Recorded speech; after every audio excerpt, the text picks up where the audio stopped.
I'm Brittany Lewis with Forbes Breaking News. A House Judiciary Subcommittee held a hearing on clemency in the Office of the Pardon Attorney last week. Congressman Jerry Nadler argued that, quote, the current clemency process requires immediate reform. Nadler took time during his opening statement to praise President Biden for granting clemency early in his term, which Nadler says has not always been the case for presidents. Here's more from the New York Democrat. Thank you. I thank Chairwoman Jackson Lee for holding this important oversight hearing on executive clemency and the Office of the Pardon Attorney. I hope that today's discussion provides us with proposals that will enable President Biden and his successors to apply the power of executive clemency as the framers intended, as a tool necessary to the fair administration of justice that tempers justice with mercy. Over the past several decades, Republicans and Democrats have failed to employ this power, which rests solely in the president, to help remedy injustice as the framers first conceived. After decades of draconian mandatory sentencing policies, far too many nonviolent federal offenders, disproportionately people of color, remain in prison serving what we know now are unnecessarily harsh sentences. Some of these prisoners are elderly and suffering from chronic illnesses and have served their debt to society many times over. Many others face hardships when seeking re-entry into their communities after completing their sentences because of the collateral consequences of their convictions.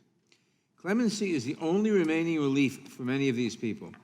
Yet thousands of clemency petitions are currently pending due to the more than 15,000 petitions left by the previous administration for President Biden to consider.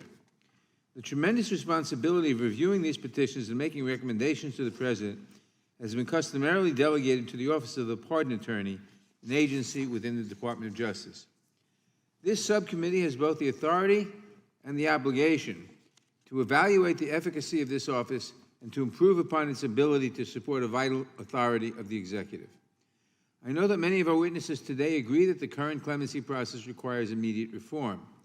Some may even argue that the process should be removed from the Department of Justice altogether because of the inherent conflict of interest posed by placing the authority to review petitions for clemency within the same department that prosecuted each prisoner. In recent years, much of this committee's consideration of clemency was centered around abuse of the pardon power by presidents of both parties in individual cases. I appreciate the opportunity today instead to focus on clear-minded systemic reforms that will increase the rate and diversity of clemency grants, paying special attention to the plight of incarcerated women and minorities who have borne the brunt of the so-called war on drugs. I commend President Biden for doing what many previous presidents have not, that is, issuing grants of clemency earlier in his term and not just before his presidency ends. Last month, he used criteria similar to those used by President Obama to issue more than 1,700 grants of clemency, primarily to nonviolent drug offenders who would have received a lower sentence if they were charged with the same offense today.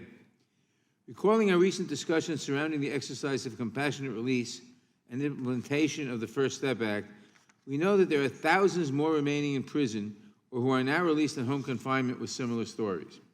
I hope that our witnesses today will discuss how Congress can help the Office of the Pardon Attorney and the President reach more of these individuals and provide relief that will allow them the ability to return to their communities from home confinement without risking return to prison. Although Congress has little authority over the President's exercise of the clemency power, we can enact measures that will pave the way for more clemency grants.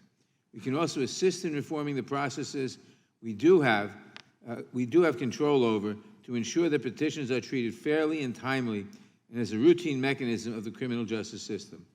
I would like to thank the witnesses for appearing today. I look forward to hearing their testimony. Now I yield back the balance of my time. I thank the gentleman